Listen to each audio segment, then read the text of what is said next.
ABC Listen. Podcasts, radio, news, music and more. Campbell Costello is a man whose work has taken him out of a cattle property in North Queensland all the way out to Kazakhstan and Mongolia and Nepal and Pakistan and South America.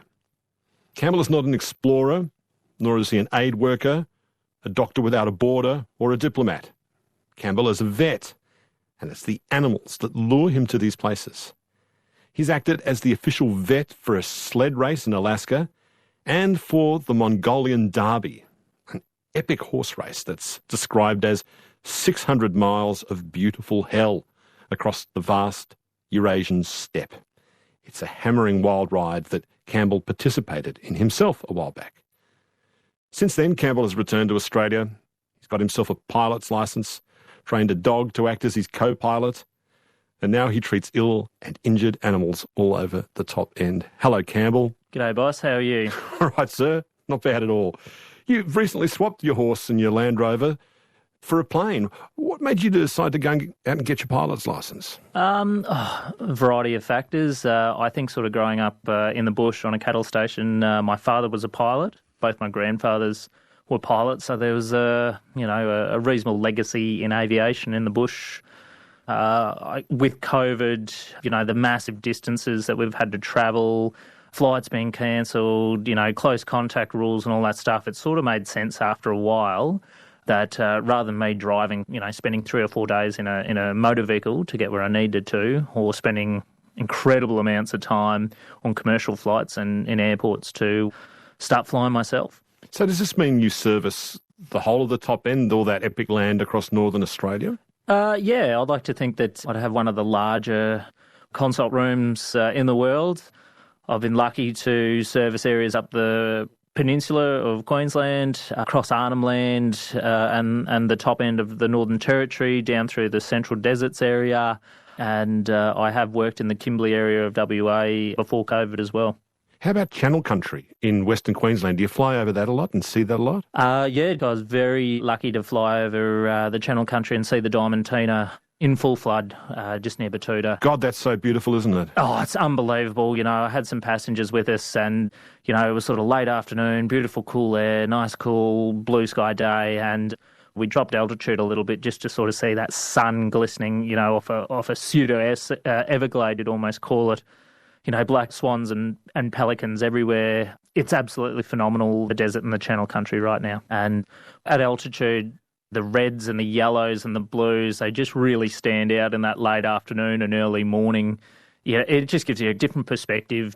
Sometimes when you're driving across these deserts or the Barkly Tablelands or northern Queensland, it's hours and hours and hours till you see any sign of civilization, and it can make you feel sort of very small and insignificant in the bush. But when you get up in the air, you can almost sort of see the curvature of the earth and just the vastness of nothing. It's beautiful, it's lonely, but it's really humbling, and I always feel like I'm at home when I'm there. Lonely apart from your co-pilot. Tell me about this co-pilot of yours. So I've got a little co-pilot that has started poking around on my veterinary rounds. His name is Henry. Henry, I'm not really sure how old he is. I estimate 14 months maybe. He's a lovely little dog that gets chained up in the back seat on his little blanket. Yeah, he's a dog, the colloquial term we'd use as a camp dog. So he's from an Indigenous community, the Fink community, halfway between Alice Springs and Oodnadatta. So I was out there doing a veterinary contract, spaying animals and doing the parasite treatments and disease surveillance. And this dog sort of ran up and said hello and bit me very lightly on the hand and led me down the road to his little collection of soiled blankets. And I was like, oh, this is where I live. And, we sort of had a moment and... Well, he claimed you, did he? Rather than the other way around. He found me. Yeah, I was a man, I was an island. I had I wasn't letting anyone in. I'd sort of walled off myself to be like, no, you don't let anything in.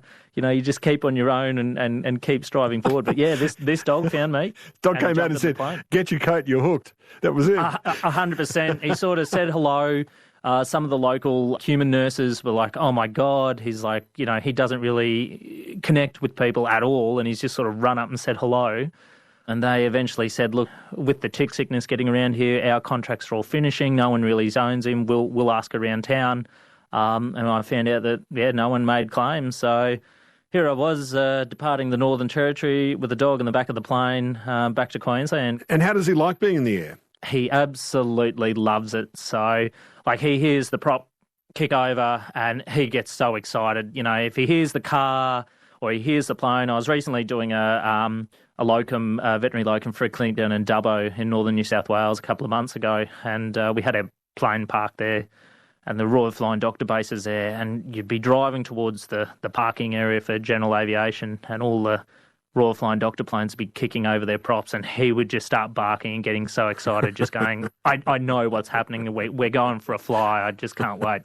He loves it. Can he stick his head out the window? Is that just not possible in a plane like yours? No, not. It's an enclosed cabin, that one. Maybe one day if I can buy myself a tiger moth, he'll get his little goggles and scarf, and we can go around exploring. So which part of North Queensland did you grow up in, Campbell? So home for me, I grew up in a cattle station just outside of Charters Towers. Beautiful area that I now call home again since I've just bought a little property near Townsville.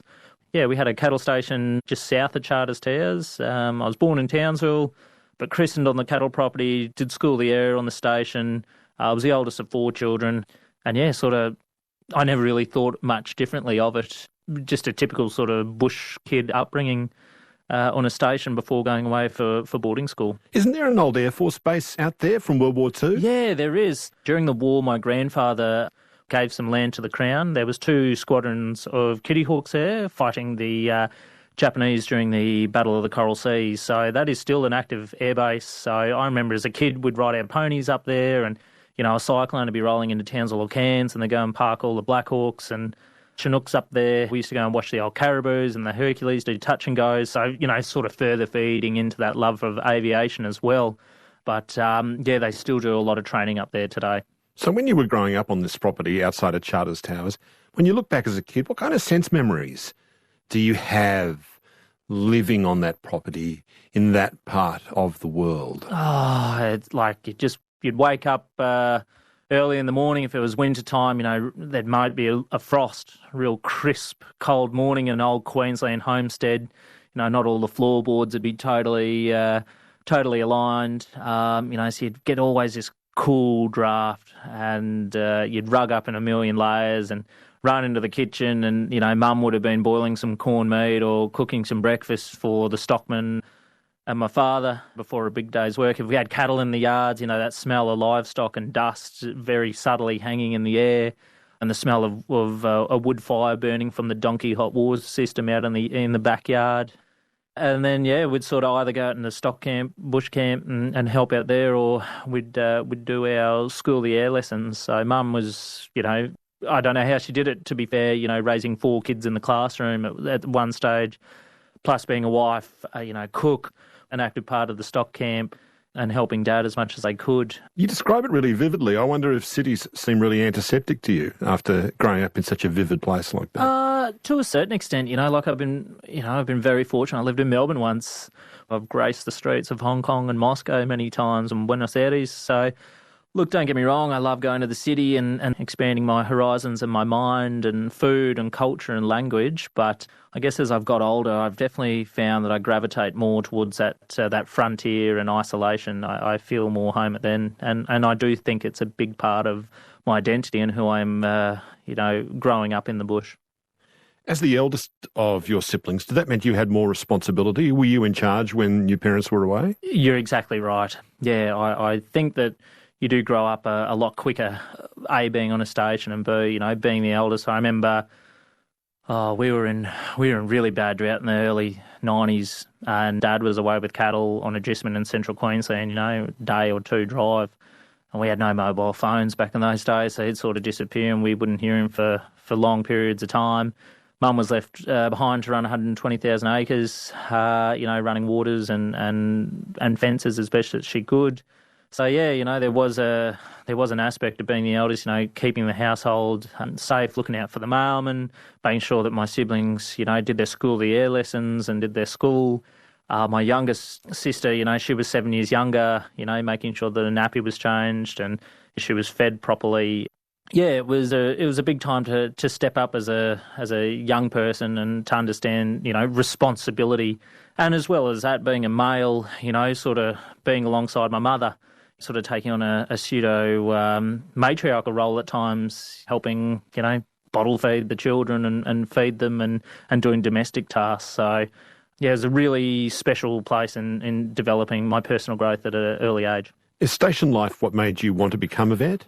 It predisposed that choice big time. Being around animals all the time, rather than having friends at school, like you had your siblings, but yeah, you had puppies and chickens and ponies and orphan little calves. Some of those had to end up on your plate at some point, though, didn't they? Some of your mates? Yeah, definitely. So I think you sort of, you were submerged into the circle of life pretty young, so you sort of understood it, like food and the food chain, being accountable, like often we had to slaughter our own animals rather than just getting it from a shop. It's an interesting experience when you were part of that vertically integrated sort of paddock to plate thing. There's a different level of accountability there on a station. So once you graduated as a vet, it would have been perfectly natural for you to remain in country Queensland as a country vet, or maybe worked in a city vet or something like that. Instead, you went out into the world to some of the more unusual and interesting places of the world. Yeah, a big catalyst for that, I was very fortunate to sign up and be accepted to ride the world's longest horse race, the Mongol Derby. So, I've already made the Mongol Derby. It's a Derby. Yeah, I know. I can hear my British counterparts abroad going, it's pronounced Derby, sir. Like, I graduated from Townsville. Born, raised, educated here. I went into state for a while. But yeah, that was sort of the first thing that really pushed me to go. I remember being mid-20s. There was 34 riders that started at the start of the race, and I was one of 16 that finished. So the attrition was over 50%.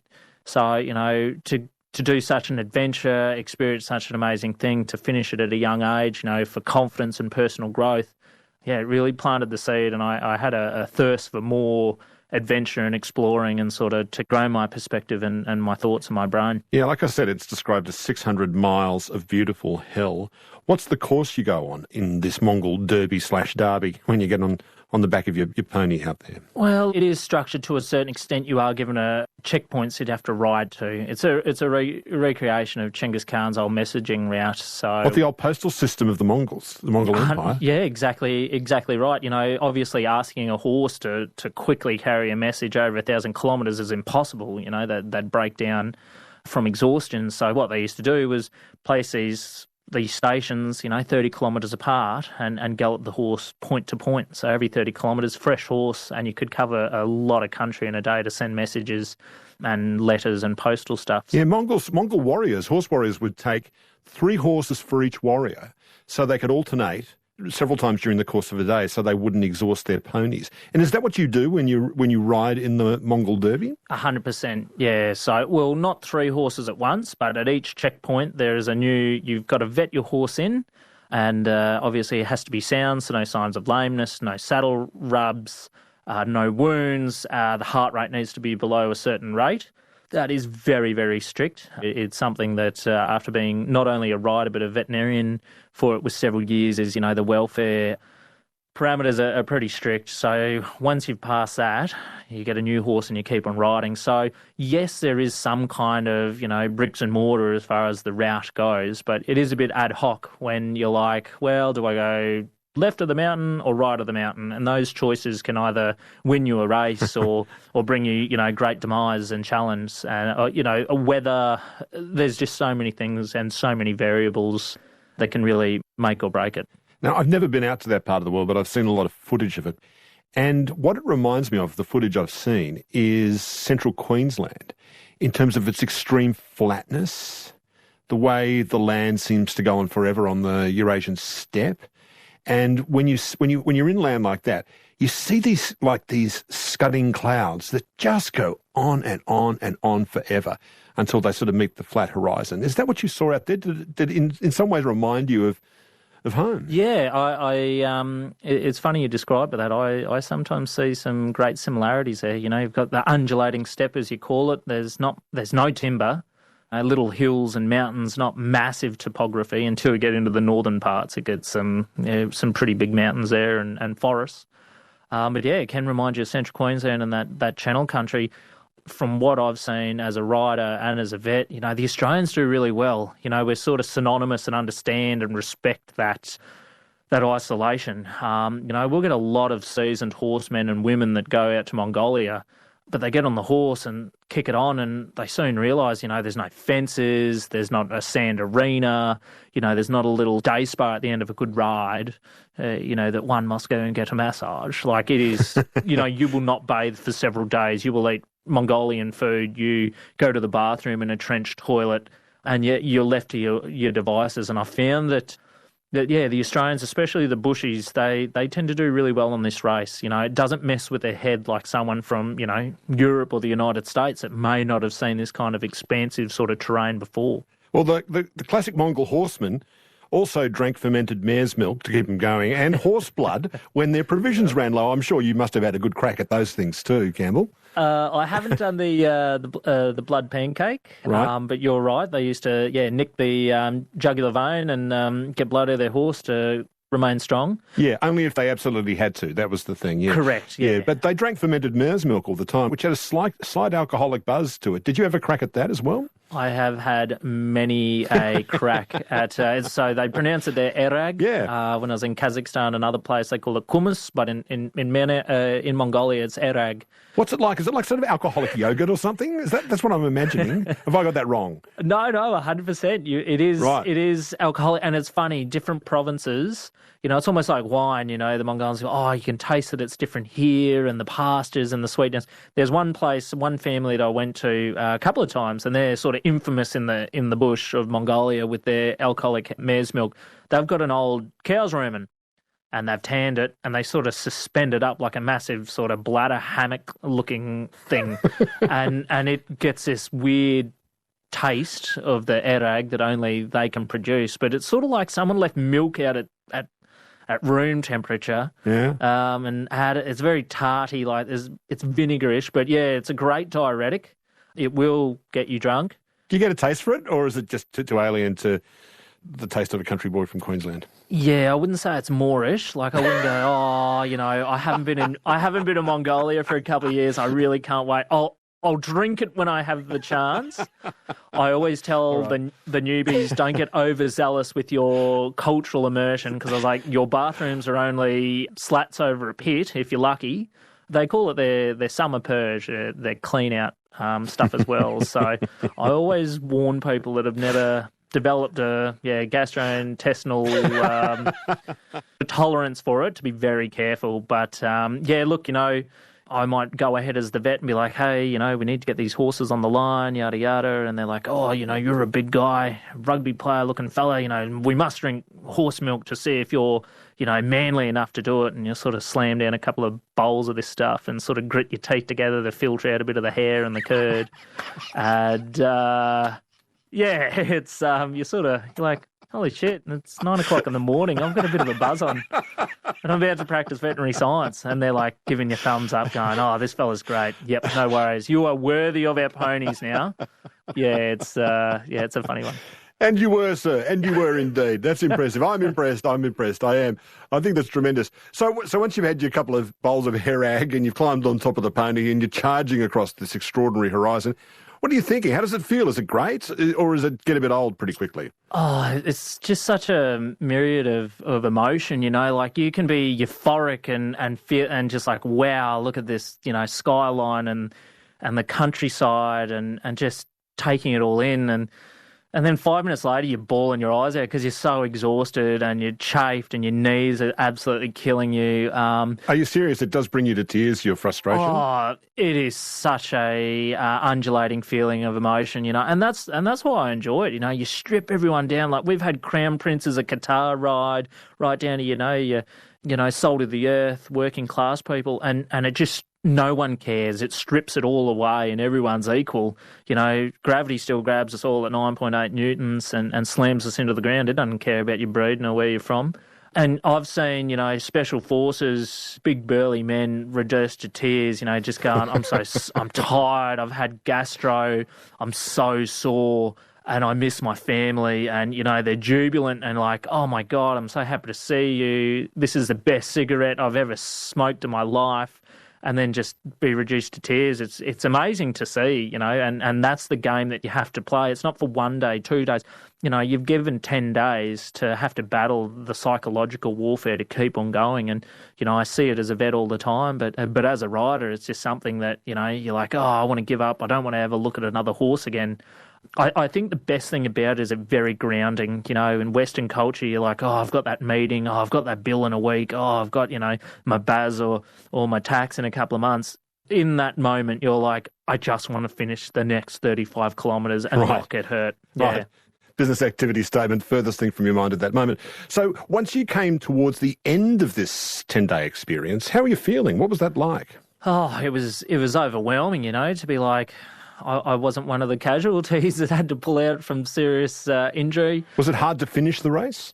It was, because it meant the end of you were sort of gunning to get there to go like, I just want to finish this thing and give my knees and my ankles a break and my butt and have a shower. But you're like, it's just such an extraordinary experience, It means the end.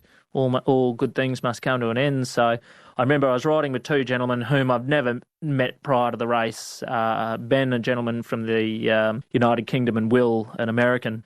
And we sat on top of this massive ridge amongst all the pine forest, this beautiful northern cool area. It could have been in Colorado, big eagle sort of circling over the top of us. And there's a little pile of rocks and a monument called an ovu, which the Mongolians, you can make little sort of gifts to the gods at these places. And we're sitting there smoking a cigarette, and we could see the flags of the finish line 5 to 6 kilometres away. And yeah, we sort of sat there for a while and just went, wow, this is it, gents. It's been an absolute pleasure riding with you. Sort of had just laughing uncontrollably, going, oh, I remember that when we fell over in the river, or, oh, I hit that rabbit hole and I got javelined and head first in the ground. How did I not fracture one of my cervical vertebrae? I have no idea. And then kicked on, and we formed a cavalry charge towards the end, and some Mongolian herders sort of saw us and joined in, and we charged towards the finish line. And it was, it's almost anticlimactic. I remember dismounting off this horse and just sitting there in silence, all three of us, just like, oh my God, what do I process first? The jubilation or the disappointment or the pain. Like, there was just so much going on. So you spent the next few years in Central Asia, in places like Pakistan and Kazakhstan. What kind of work were you doing in that part of the world? So I was really lucky to be involved in certain projects where Australian genetic material or livestock were going abroad. And the biggest thing was getting over there was to go like, okay, guys, you're in receipt of livestock, or you're going to breed them. Hey, you've got to feed them, you've got to water them. Let's do some vaccination protocols. So yeah, it was really interesting being involved in building dairies from scratch, beef properties, finishing blocks. A lot of these postcodes and countries are subsistence farming, and it's not throwing shade at them, but just saying, hey mate, like you've got to give animals water. It's a warm day. It's like, oh wow, I had no idea. So it was weirdly rewarding work to sort of go, I was working with, and these weren't just stockmen, other vets, just to go, okay, let's talk about immunology, let's talk about nutrition, let's talk about disease prevention. And yeah, that's what took me around the world on different projects. So you were in Pakistan when you got the call to fly out to help out in Kazakhstan. What do you remember of that journey, getting out to Kazakhstan, this property in Kazakhstan? We'd just finished talking to the Pakistanis about their dairy cows and gone and had a look at all these different farms and made a few suggestions here and there. I was in Lahore at the time, up in the north, in the Punjab province, feeling quite ill. I'd had a bit of gastro, and I get this text message out of the blue going, hey mate, we hear you're in Pakistan. Any chance you'd be able to go to Kazakhstan? And I replied promptly, said, yeah, I'm departing out of here in the next 12 hours, 24 hours. If you can get a flight to Almaty in Kazakhstan, I can go and have a look at your cattle. So yeah, they wanted me there for about 10 days, 2 weeks.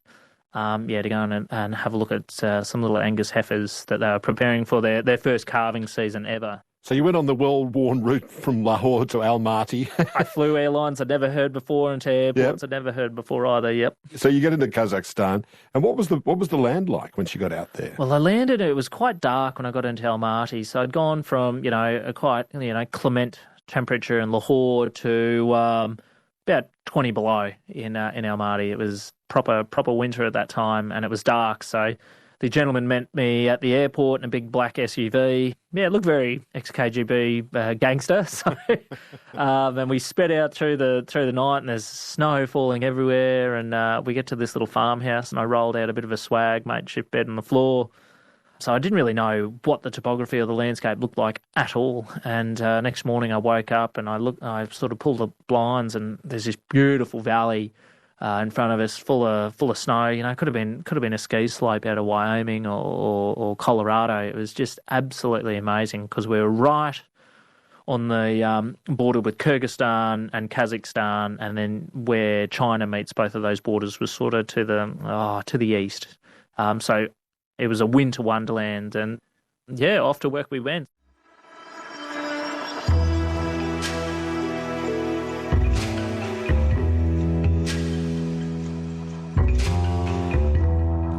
This is Conversations with Richard Fidler. Hear more conversations anytime on the ABC Listen app, or go to abc.net.au/conversations.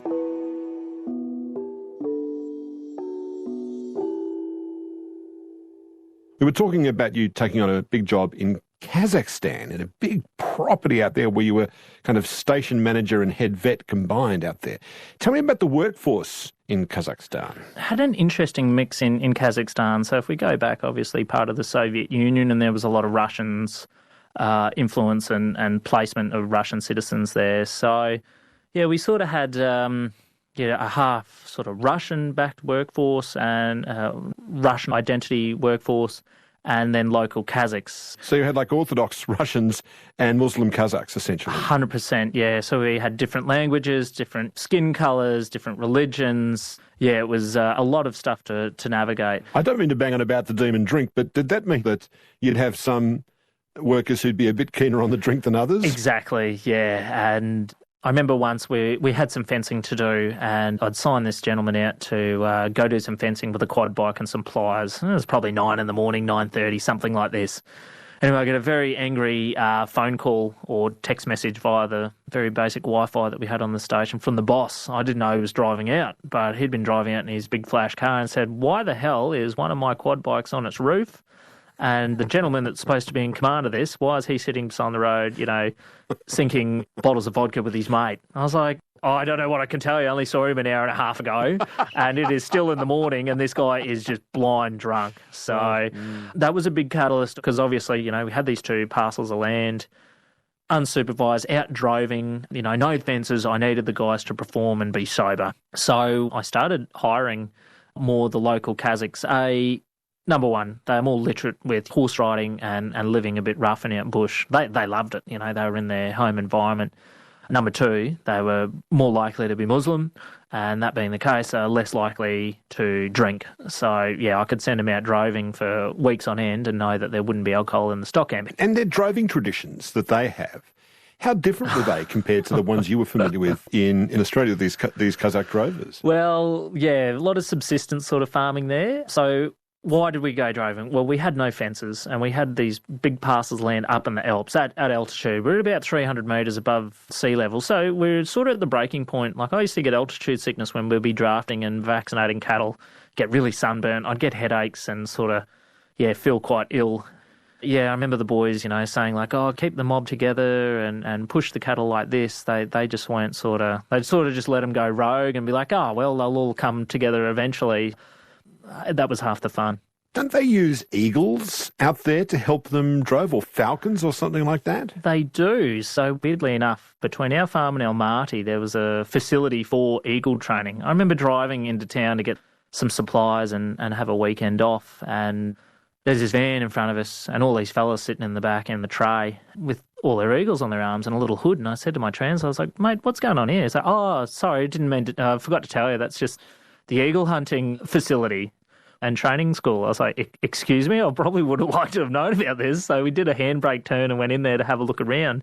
And yeah, there's a lot of wolves in Kazakhstan, and the way that they protect their stock, rather than just rifles, is they ride around with an eagle on their arm, and They deploy them to protect their cattle and sheep and goats from wolves taking them. How do they do that? What, do the eagles attack the wolves? Oh, it's pretty amazing stuff, to be fair. Yeah, the boys would literally be sitting there on their horse with their arm out and this little eagle on there, and they'd spot a wolf or a predator incoming. They'd take the little hood off their eagle and it'd just go up into the air, flap its wings and get to a bit of altitude, like a drone, really. And then they just fold their wings in and dive down on them like a javelin. It's incredible to watch. And then they sort of, get their talons into the back of these wolves and they can hit them with force and knock them over like the little foxes and stuff like this.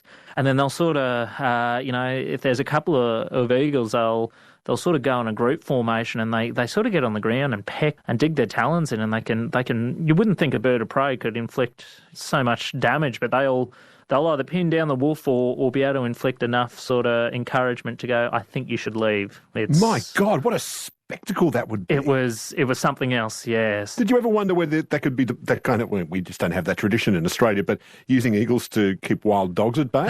Is that a silly idea, or did you ever think about that? I don't think it's something that we can totally say no to. We use llamas, maremma dogs and alpacas and other things to guard our livestock in Queensland and Australia. So I think the eagle drovers per se, yeah, that was incredible to see, and definitely I was like, there's a way to extend my horizons and think about something a lot differently, and it worked. Indeed, and train the eagles to do it, and then charge tickets to tourists to go and have a look at it. Cause yes, exactly. Such a tourism spectacular, such a spectacle. Yeah, and so regal, to see this gentleman sitting there in sort of a hybrid of Western cultured jeans and some sort of Kazakh tunics.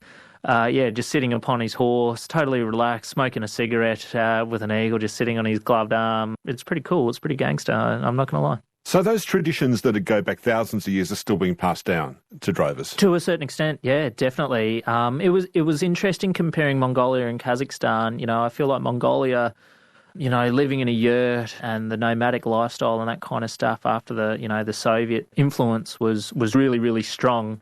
Kazakhstan, I think, was still trying to, and this is just rhetorical in my experience, but yeah, they were still trying to work out what they were going to do. Like, for example, when not long after I left, they started their constitution and talking in parliament in Kazakh rather than speaking in Russian. But the eagle hunting was definitely something that the Kazakhs were very proud of, and it was one of the traditions that had sort of shone through and was still getting used.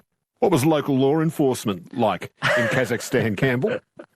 Oh, non-existent. We had a beautiful, not far from my homestead, there was this beautiful lake, lagoon, a couple of decades ago, a small landslide, and it had plugged up this valley, and beautiful, beautiful. So there was a lot of people that used to go up there, tourists, Kazakh tourists, for a day out and a barbecue.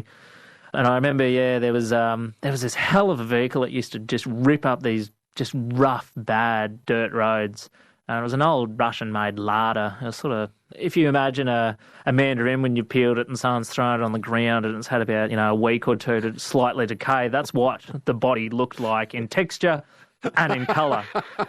Well, apparently, and he was the local copper, I found out. The stockmen were wetting themselves laughing, going, oh, yeah, that's the police car there. So what he'd done is he'd rolled it, and, I don't know whether they were adding more to this yarn or not, that, the copper had been a little bit under the influence and rolled it.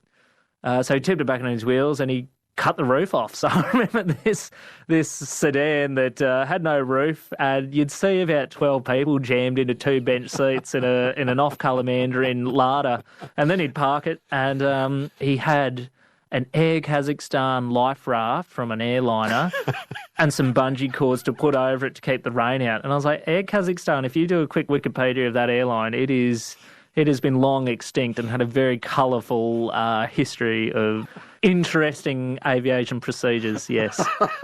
And somehow this guy had got one of the last remaining life rafts and used it as a makeshift roof. That's where the safety equipment ended up. Yeah, exactly. So the plane crashes into the sea. Yep. You go for your life raft. Well, where is it? Well, it's on a police car. Yeah, the coppers stole it. Yeah. He's doing illegal charter drives out for tourists, yeah. So Oh, it was a law upon its own. You just had to read a room and try not to be, oh, well, I'm the Australian expat and I know it. You're sort of like, I'm going to read a room here and play the game, because if you peed people off, and they didn't like you, you're pretty vulnerable. So you just had to remember, I'm a guest here and I have to you just got to let it run its course and some of the local laws per se. Those kind of stories are kind of like the stories I used to hear from my dad about what country life used to be like in Australia. We've been talking about the differences, but what about the affinities? Did you recognise some things in people living in outback Kazakhstan as they would perhaps live in outback Australia? 100%. Like I remembered seeing those old, Land Rovers and Land Cruisers that had been dodged together that would struggle to get a roadworthy certificate nowadays, totally being used in Kazakhstan or in Australia 30, 40 years ago. So I think I always enjoyed it. Those sort of larrikin yarns, and like they're still developing countries where they're just like, we don't care. You can do what you like. And I think I've always had an affinity, with my father and my family and things that I remember when I was very, very young, very reminiscent of what it used to be. So you came back to Australia, and just before COVID struck, you lost your dad in Queensland. What can you tell me about what happened there, Campbell? Yeah, it was a weird day. It was the 9th of the 9th, 2019. Our family cattle property is on the Burdekin River, just outside of Charters Towers, and we have land on both sides. You've got to cross the river to get to one of the blocks of land. And my mother and father had saddled up to go and do some cattle work. 2019, if we recap, that was when that massive amounts of rainfall fell in Western Queensland and, drowned thousands of head of cattle out at Cloncurry, Julia Creek. And obviously, so a lot of the rivers were running higher than normal. Not bad, massive currents, not dirty, just silted and higher water. So there's an area in the river that normally you'd walk across, knee or hip deep in water, with a couple of jerry cans of diesel on your shoulders to start a pump or put in a bulldozer. Anyway, my mother and father attempted to cross the river, and it was much deeper than normal. And the horse and my father got into trouble. The horse survived, but my father drowned, and it was a very sad day, very sudden experience to go through. How about your mum? How was she going crossing that river?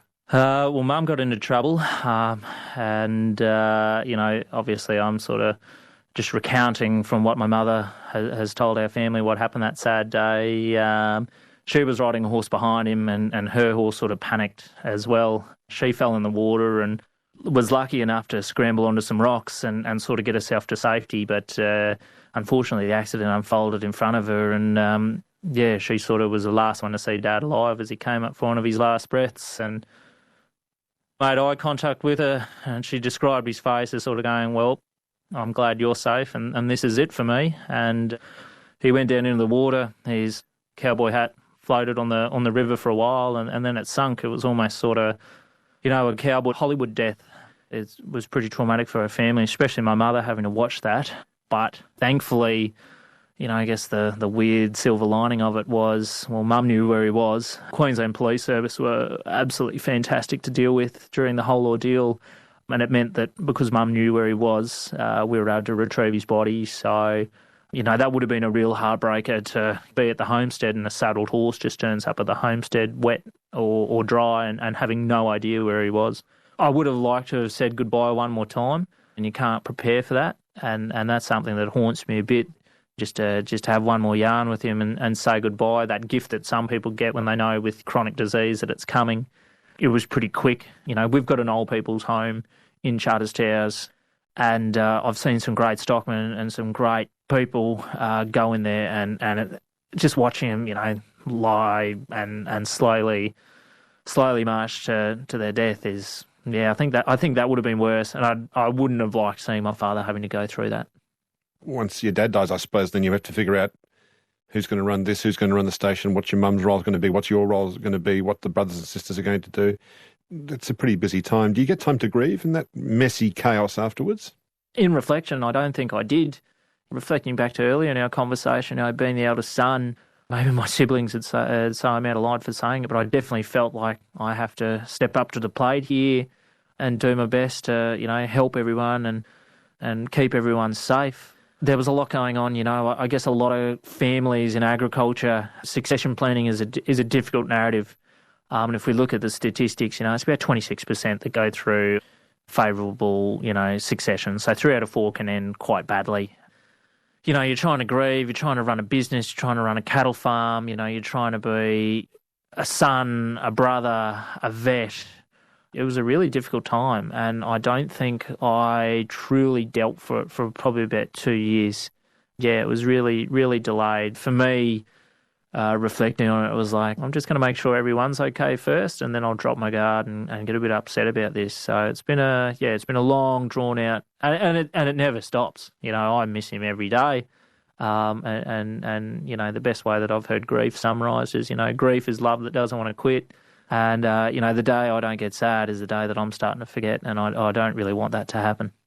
So not long after that, you moved into what is the next stage of the grieving process, which is to try and replicate the Mongol Derby in Patagonia, in South America. Yeah, so we did the Gaucho Derby, a different model. You got a horse and a pack saddle, and on your pack saddle you'd have all your sleeping gear, survival gear and food, and sort of serpentipitously navigating, alongside the Andes through some pretty rough country. So several months before Dad's accident, I'd been over there to do the recce, so the reconnaissance mission, go and map it out. That was spectacular to be with, Argentine gauchos or cowboys camping out under the stars, and no clients, no race to run, just to enjoy the moment and sort of see how challenging it was going to be.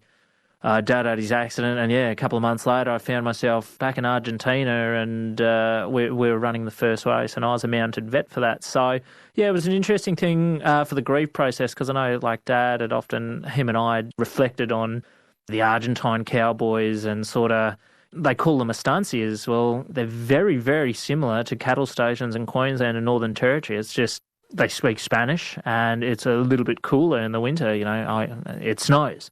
And in the summer it snows as well. So it's an amazing thing to sort of go and partake in and sort of reconnect with my international friends, big support network for myself. The people who'd worked in Mongolia and obviously were then working in Argentina at the time, sort of touch base. Returning to the horse and being, out in the bush and riding around. I remember retracing my steps and explaining them to Dad, and then obviously doing them again and him not being with us anymore. It was an interesting and a really emotional time. Like, I remember a couple of times I'd see the big mountain there, Fitzroy, and I remember having photos of it and Dad being like, wow, that looks amazing, and explaining it to it, and then seeing it again and getting quite upset because, I was like, oh, last time I looked at this I was able to explain, and now he's gone. But that was an amazing experience, and it was really healing for me, and especially, it was just before COVID, before, there was sort of another jerk in the timeline of life, a global pandemic. So once it was up and running, did the inaugural Gaucho Derby go to plan, Campbell? Sort of. So we all flew to South America, and we heard about this disease called COVID, and it was bubbling away in China, and we're like, oh yeah, whatever. It's just something. It'll be fine. I flew to Buenos Aires, and then I got on a plane down to El Calafate, and we went bush. We were cut off. We had sat phones for external comms, but there was no news headlines or radio or internet to sort of keep abreast of what was going on. So you were right out of COVID world. We had no idea. That's kind of nice. It was amazing, and it was surreal. Like, we had quite a nasty blizzard halfway through the race, and I remember trying to recover riders. I went up with some local Argentine gauchos, cowboys. We rode up into the mountains into this really nasty, rough, wet, snowed-in country to sort of retrieve some riders that were in a bad way. What state were they in when you got there? Well, we couldn't get to all of them. Some of them we found, and they were just pinned down, like everything was wet. They were getting confused. The clouds had set in, so, north, south, east, west, it was all just a overcast mess. Obviously they had GPSs and stuff, but the horses were trying to navigate through the bog, the snow. They were cold, they were wet, they were running out of food. It was in a nasty way. I remember I had a few pockets of satellite transmission to be able to get some coordinates on some riders near where we'd made a sort of retrieval base camp. And I walked on foot because I knew the horse wouldn't be able to get there, and I walked on foot and breaking through the wetness. and these girls huddled under a tarp, and I called out to them. I was like, "Oi, it's Cozzy. I'm here we're here to take you down the mountain." And these two girls just came out and just bawled their eyes out. And I've never seen anyone so happy to see me before. They were just like, "Get us off this mountain." So we were able to get them out, but we had some really sick and compromised crew and riders on the other side of this big lake. We attempted to get across it, but we had like a 50-knot wind, and it was creating little like tornadoes, mini tornadoes, a couple of feet high on the surface of the water. And I was like, we can't get, we're only about 5 kilometres from them, but if we cross this lake, we're going to get cold. We're already running low on supplies. We're going to get stuck and become a burden. So, but because the snowstorm had got more intense and the cloud cover, our satellite phones went off and our spot trackers, like we were having really big problems getting comms. Anyway, I was able to limp a message out to go, we're going to retreat. We're done here. We're going to become a problem if we stay up here. You'll be rescuing the rescuers. So we retreated. Thankfully, I'd left my little GPS on and dropped a little trail because we got back to the forest and it was pitch black. We couldn't see any of the mountains, any of the moon, any sort of ways to navigate out because the tree canopy was just so thick. I couldn't even see my horse's head in front of my face. I could barely see it. I remember just following, a little Hansel and Gretel trail of dots on this tiny little screen on a GPS about the size of a matchbox. And you can't even see the horse you're riding on as you're doing that. Like I could barely see its head. I could barely see the ground in front of us. The one thing, the soil was sort of chalky, so the contrast between the leaf litter and the sort of cattle and livestock trail was about the only thing that I could barely make out.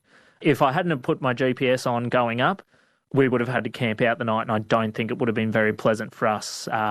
So we were able to get back. We got back to base camp at about 10:30, 11 o'clock that night, just freezing, and we'd been ships in the night with the second rescue party. So they got up there, big mob of Argentinians and a couple of doctors, and they were able to get in there and sort of stabilise some people that were getting hypothermic.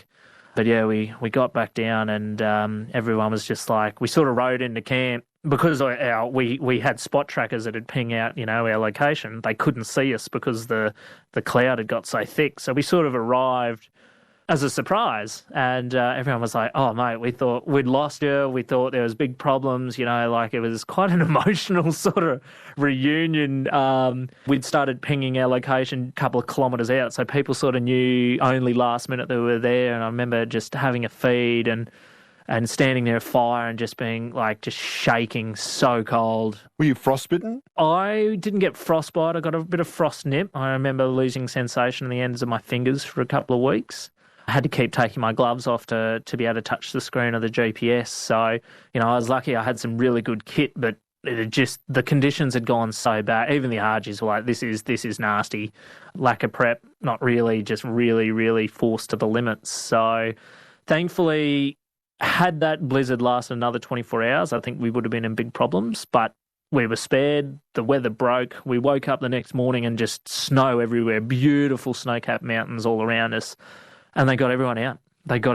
And the helicopter was able to get in and lift some people out that were in big problems and stabilise them in a hospital. And yeah, it was absolutely fantastic. And did you press on with the race afterwards? We did. We restructured it. Obviously it was like, oh God, we had to go and fetch all these people off the mountain. But no, we cracked on, and there was able to have a finish and finish the rest of the race. And what was the last obstacle of the race? The last obstacle, so the soil there is quite loose. It's like a hot ash, little sort of shaly stones, so you can sink in, and it's a bit, not slippery, but thankfully the horses over there, the Argentine Corriosos, or mixture in Spanish, are quite sure-footed and big horses. I'm a big fan of them. I love it.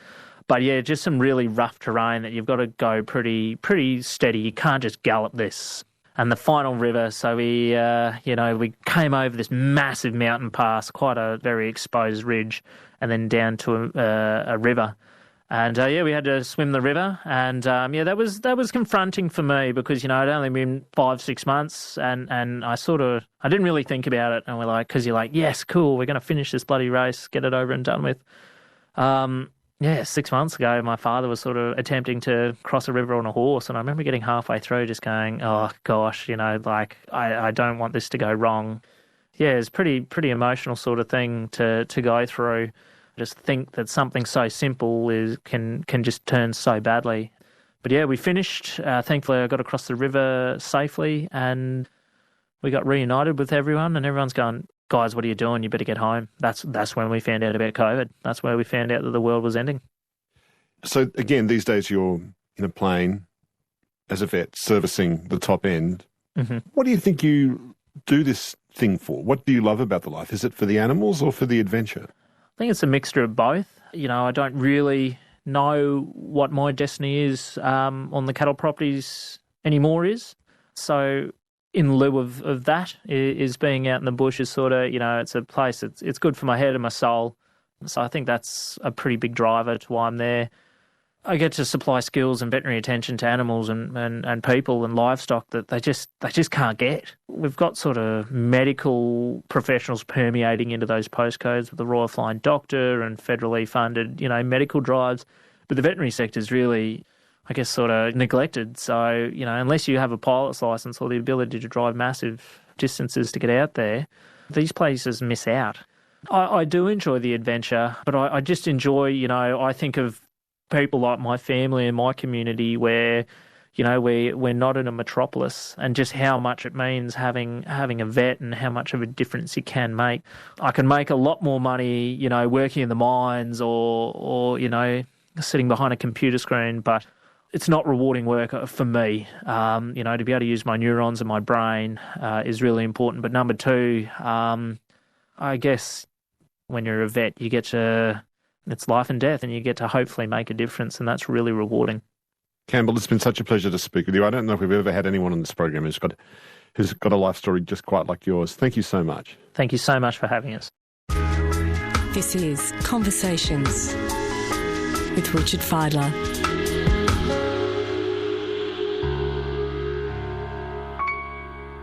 abc.net.au/conversations is our website. I'm Richard Fidler.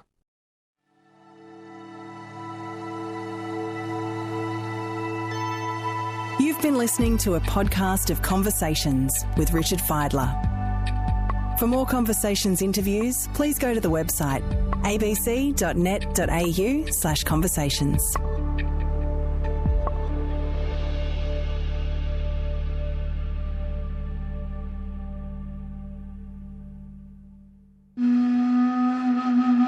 Howdy. I'm Bobby McCumber, the host of a brand new podcast from ABC Radio Australia called Stories from the Pacific. The tradition of storytelling is such a huge part of life in the Pacific. Stories connect generations. Dad and I really had to learn how to be father and son. Bridge political differences. Sports can be like soft diplomacy. Record histories. It's a repetitive pattern of a man marrying and divorcing and then marrying again, divorcing. And create community. There was never a moment I felt like I didn't have the support system. Stories from the Pacific draws you deep into the lives of Pacific Islanders who have seen and done amazing things. You can find Stories from the Pacific every week on your favourite podcast app or the ABC Pacific website.